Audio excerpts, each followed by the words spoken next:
Yo tout le monde, c'est l'Espanade et on se retrouve aujourd'hui pour le top 10 qui sera un top 11 des champions de la classe science. Donc comme d'habitude je mets top 11 parce que je considère qu'il y a 11 champions que je veux rentrer dans le titre. Donc on va commencer par les mentions honorables. Je rappelle du coup comme à chaque début de vidéo de top de classe que les mentions honorables ce ne sont pas nécessairement les top 12 et les top 13 de la classe science.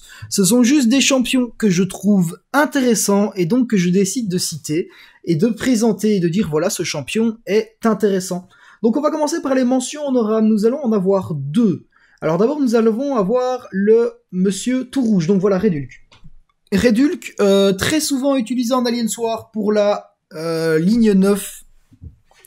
Intéressant aussi en Battleground, donc par exemple sur la Brand Protect, ça vous permet de contrer Mephisto, donc Mephisto qui est très chiant, et si on n'a pas Torche, ben on a tous souvent un Redulk 5R5 ou 6R3, et c'est toujours intéressant de le garder dans notre pool de champions pour contrer les Mephisto, parce que Torche, ben, il est souvent ban, et puis parfois ben, on veut l'utiliser pour d'autres combats. Donc voilà, petite mention honorable pour le Redulk. Intéressant en GA, intéressant en Battleground. Voilà, passons au suivant. Autre mention honorable, bah, Overseer. Overseer, je le note ici parce que bah, il a un gameplay assez spécifique. Et c'est très intéressant, il fait vraiment des très bons dégâts. Donc je décide de le noter aussi en mention honorable. Car bah, il a un très gros damage output. L'Overseer. Donc passons directement au 11e du classement science, qui n'est autre que Immortal Abomination. Alors, pourquoi je la mets top 11 Je la me voyais mal la mettre au-dessus des autres champions dans le classement. Toujours est-il, en attaque GA, ça peut être intéressant dû à la borne défiance. Donc elle est immu buff. Après, il y a mieux quand même en attaque GA, mais ça peut être utilisé. Très intéressant pour QH. QH, genre en attaque de façon globale, c'est assez intéressant comme champion. Puis surtout aussi, bah, en Battleground, c'est un excellent perso offensif et un excellent perso défensif pour le mode de jeu Battleground. Donc c'est un champion qui est très intéressant à avoir dans son deck. Donc voilà, c'est pour ça que je la mets en position 11. Alors un champion XXX Dark Kid Mister Négative. Son effet avec les dégènes, donc au niveau des dégènes, bah, c'est lui qui les gère le mieux. Donc on a plein de champions qui ont des effets avec les dégènes, par exemple Spider-Ham, sinon on a Namor et Ulcrania qui ont des effets aussi avec celle-ci. Mais celui qui a les meilleurs effets avec les dégènes, c'est Mister Négative. Donc il a aussi d'autres trucs dans son kit, mais le point principal de son kit, ça va être le fait qu'il ne subit aucun dégât des dégènes, que ce soit des dégènes qui font des dégâts d'énergie ou des dégènes qui font des dégâts directs, il subit aucun dégât des deux. Et il va même régénérer, si je ne dis pas de bêtises, quand il reçoit une dégène. Donc top 10, rien que pour ça, cette partie de son kit est vraiment super intéressante. Donc de pouvoir régénérer sur les dégènes, bah c'est génial. Donc voilà, bah Mister Négatif, top 10, pour ce petit point, sans hésitation. Alors un champion qui à l'époque était beaucoup plus haut dans le classement, mais que j'ai décidé de mettre beaucoup plus bas désormais, c'est KPW, qui va se retrouver en top 9 des champions sciences. Alors pourquoi je le mets top 9 ? Alors KPW, il va avoir un point très fort, c'est sa polyvalence. Il a une polyvalence de malade mental. Pétrifié, brise armure, peut purger les debuffs, deuxième meilleur blocage du jeu. Bref, il a énormément de choses qui sont faites pour lui. Mais j'ai remarqué avec le temps que KPW, il va avoir un tout petit souci.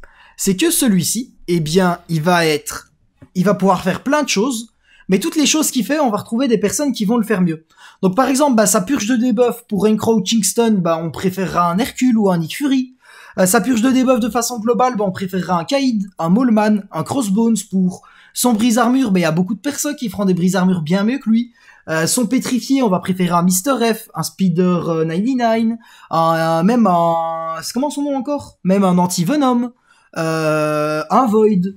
Donc voilà, bah, Mister Fantastic, il a un kit où il fait plein de trucs, mais tous les trucs qu'il fait, on va retrouver des persos qui le font mieux. Donc c'est un champion qui est très intéressant à avoir dans son roster, si on a un petit roster, mais je considère que quand on commence à avoir un gros roster, bah, il va perdre en intérêt, étant donné que bah, quand on a un petit roster, bah, si on n'a pas Void, MF, S99 et tout ça, le pétrifié de KPW, il est intéressant. Si on n'a pas Nick Fury, Hercule, sa purge de debuff est intéressante. Mais si on les a, elle devient moins intéressante parce qu'on préférera prendre l'autre perso. Donc voilà, ça reste un très bon perso, mais pour moi, qui a pris quelques coups avec le temps, et qui maintenant se retrouve top 9 du classement science, et qui reste un perso très intéressant.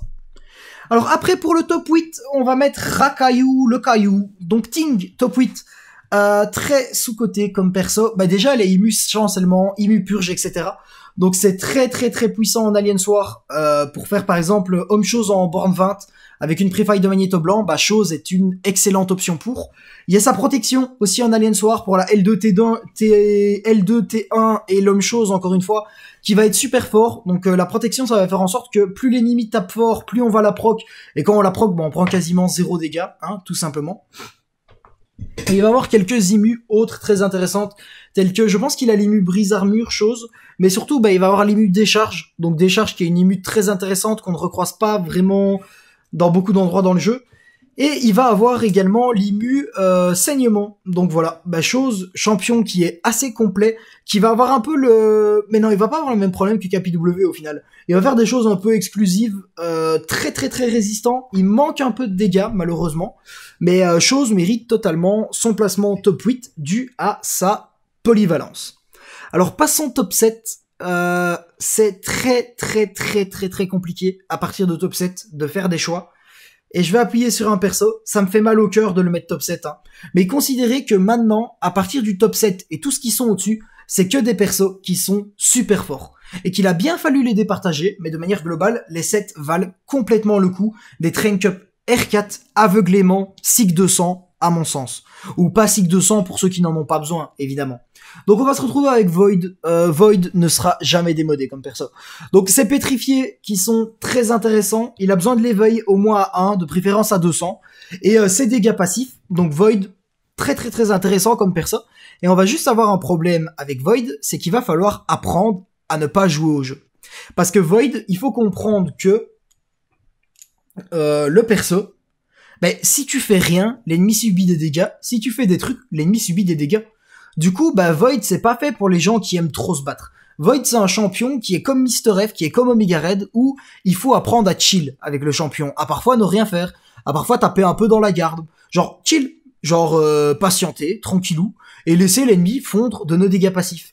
Et à partir du moment où on a de la patience, et qu'on est prêt à parfois temporiser le gameplay, et laisser bah, le kit de nos persos faire des dégâts tout seul sans rien faire, eh bien Void est un excellent perso.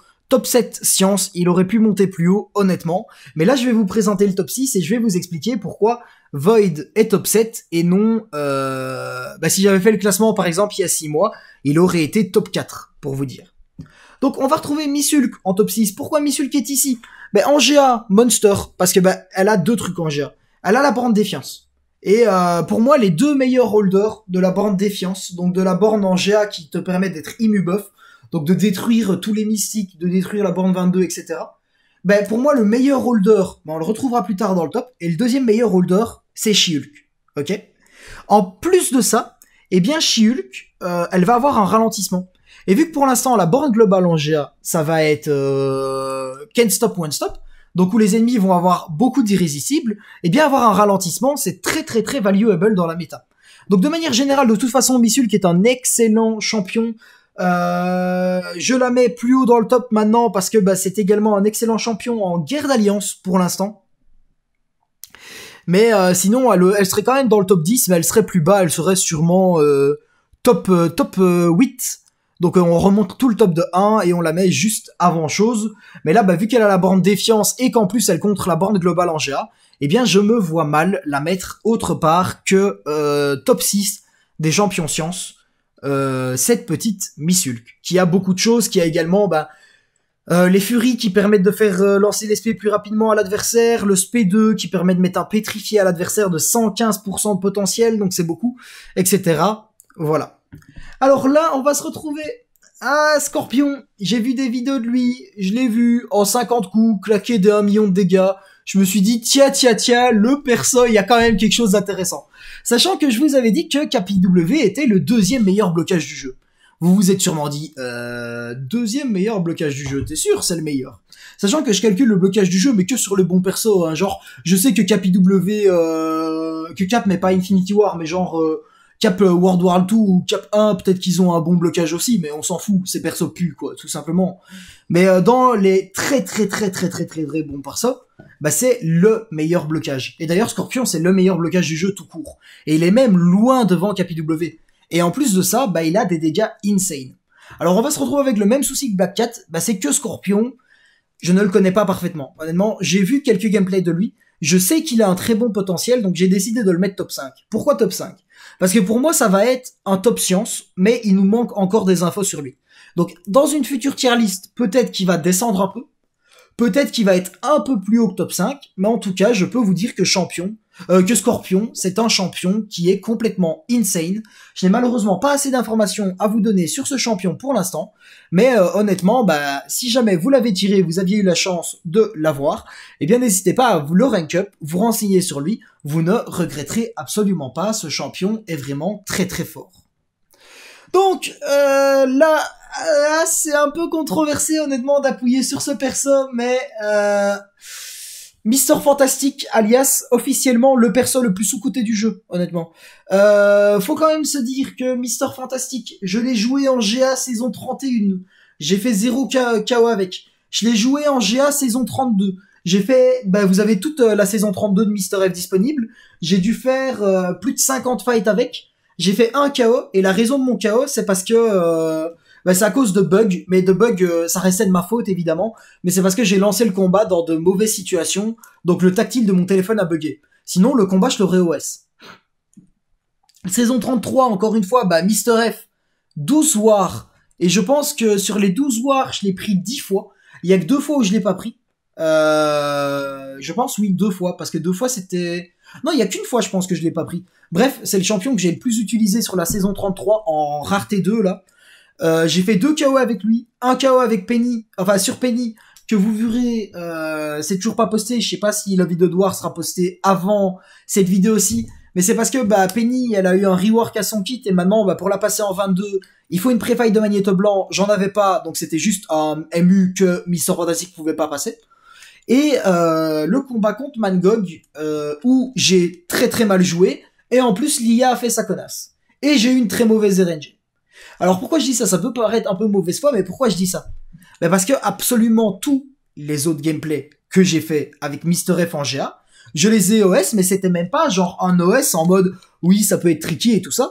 J'ai plus de 100 fights Mister F en GA, j'ai fait 3 KO avec pour les raisons que je vous ai citées, et les gameplays où j'ai pas KO avec lui, genre il y avait pas d'hésitation, genre c'était même pas close le combat, c'était j'ai pas KO et je savais que j'allais pas KO. Il y avait pas un seul moment donné où je me disais putain je suis en danger, tu vas peut-être KO frérot. Même pas. Tout le temps j'étais en mode bah t'es en train de le ratio frérot, t'es en train de le défoncer, t'as 0 chance de KO là. Donc c'est pour ça que je le mets ici. En plus il prend la borne défiance, bah je vous avais dit Missulk deuxième meilleure holdeuse de la borne défiance, donc borne défiance je rappelle la borne qui rend Ilmu buff en Alien Soir. Eh bien, pour moi, Mister Fantastic est le meilleur holder, avec ses pré-fights qui peuvent vous servir à vous, que ce soit pour Mister F, pour vos champions. Donc avec mes Mister F, parfois je m'en place sur certains combats. Donc par exemple quand je suis fou sur Footloose avec Doom ou avec Missulk, etc. Qui peuvent servir à votre équipe, parce que bah voilà, bah sur le boss on prend souvent Spidey 99 et c'est intéressant d'avoir les pré-fights de Mister F. Sur celui juste avant, le 54 justement, le Mangog où j'ai fait KO avec Mister F, on aime bien le prendre avec Spidey 99 et on aime bien aussi avoir 3 pré-fights Mister F pour. Donc voilà, le perso extrêmement complet. Après ça va être comme Void. Genre il faut pas être pressé avec ce perso là. Le combat va durer un peu plus longtemps mais sera super easy. Il y aura pas un seul moment donné dans le combat où vous serez en danger. Mais voilà, bah c'est pas un combat court, c'est clair, mais la vitesse du fight, c'est pas parce qu'un champion finit un fight en 30 secondes que ça veut dire que c'est une meilleure option qu'un qui le finit en 2 minutes, vous voyez. Et bah Mister F, c'est clair que les combats vont durer un peu plus longtemps, mais après ce sera pas des durées infinies non plus, hein. J'ai rarement plus de 2 minutes de fight avec Mister F en GA, hein. Si vous regardez un peu mes GA d'ailleurs, bah vous le verrez. Et bah c'est pas des fights infinis, dans tous les cas. Et bah oui, c'est un peu plus long, mais on est tellement safe avec ce perso, on a tellement de polyvalence en GA Ilmu buff, on va diminuer le gain de pouvoir passif et défensif, on a les évasions, les diminutions de dégâts de spé, bref. Le champion est complètement insane, et je pense honnêtement qu'il mérite un top 4, que les gens devraient plus se renseigner sur Mister F, car ce champion est vraiment un pur monstre.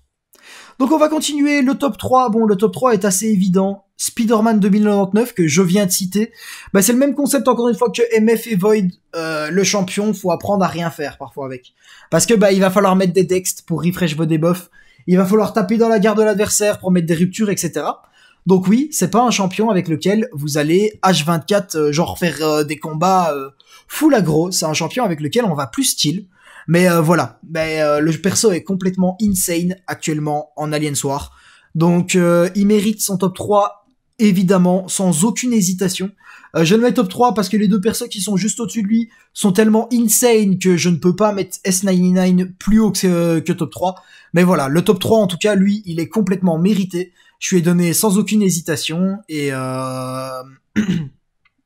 et voilà, bah, je vous invite à vous renseigner sur Spidey99 parce que bah très honnêtement, je ne l'ai pas, je ne le connais pas parfaitement, mais c'est pas parce que je ne connais pas le perso que je ne connais pas son potentiel et je peux vous dire, il a clairement le potentiel d'être top 3 de la classe science, sachant que je considère que le top 3 de la classe science sont vraiment un rang au-dessus du reste. Genre Mister Fantastic comparé à S99, donc Spider-Man 2099, bah Mister Fantastic est beaucoup moins fort que S99. Genre S99 c'est vraiment un level au-dessus encore, ok. Et bah après on peut continuer. Bah les deux autres ils sont assez obvious, hein, les loulous. El Fuego, Human Torch, explose tous les mystiques, explose tous les dégâts d'énergie. Sanova est complètement craquette. C'est un des persos les plus bannis en GA, dû à sa puissance. Bref, j'ai même pas envie d'en parler. On connaît tous Human Torch, place 2, totalement mérité. Le champion est complètement cracked. Il fait juste beaucoup trop de dégâts. Et l'avantage aussi, c'est que par exemple, bah, dans un combat avec Human Torch, bah, quand vous tapez l'adversaire, vous lui faites trop de dégâts. Mais si l'adversaire vous tape, bah, vous lui ferez trop de dégâts aussi. Même quand l'adversaire vous tape, en fait, vous avez une marge de sécurité qui est que, bah, si vous vous ratez et que l'adversaire vous tape, c'est pas grave, vous mourrez pas, ce sera quand même l'adversaire qui mourra avec les flammes que vous lui avez mis. Genre, c'est Human Torch, du grand n'importe quoi, des dégâts de fou furieux. Top 2, sans aucune hésitation, un des meilleurs champions du jeu. Pour moi, Human Torch, c'est top 10 des meilleurs champions du jeu. Hein. Et bah, on va terminer. Vous me voyez là. Hop, tac, j'enlève le 6 étoiles, je mets le 5 étoiles. Vous la connaissez, cette connasse. Pour moi, Quake, et je rajoute un détail. Quake, en considérant que le champion n'est disponible qu'en 5 étoiles, est le meilleur champion du jeu. De très très loin. Et pourquoi est-ce que je dis ça? Parce que en Alliance War, c'est un champion 5R5 et c'est le champion le plus ban. Le champion le plus ban en Alliance War, c'est Quake. Le champion n'est pas disponible en 6 étoiles. Quand Quake est open, on peut détruire 30 fights sur la map sans aucun effort. En moyenne, genre entre 20 et 30 fights, bah il y a 20-30 fights sur la map qui sont des OS. Alors que le champion n'est que 5R5. Ce champion est complètement cracked, est complètement stupide et abusément broken. Il a un gameplay spécifique, faut aimer, faut apprendre à le maîtriser. Mais si vous maîtrisez Quake, bah le perso est complètement abusé et bah il mérite clairement cette place dans le top. La place de top 1 science, la place de top 1 du jeu pour vous dire pour moi bah Quake c'est le meilleur champion du jeu. Genre pour moi le combat Ghost Quake a été clôturé le jour où Quake, n'étant disponible qu'en 5 étoiles, était plus ban que Ghost, qui est disponible en 6R4, quoi. Donc voilà. Bah, ça va être la fin de la vidéo, sur la Quake, hein, l'agent du Shield. Le perso complètement craquette, qui ne sortira probablement pas en 6 étoiles, hein, désolé pour les joueurs de Quake. Vous voyez que je n'en suis pas un, hein. La mienne est rang 1, niveau 25, et je ne compte pas la up. Voilà, j'espère que cette vidéo top science vous aura plu. Je vais vous souhaiter une bonne fin de journée, une bonne après-midi, une bonne matinée. Et on se revoit bientôt du coup pour une future vidéo. Allez, tchuss!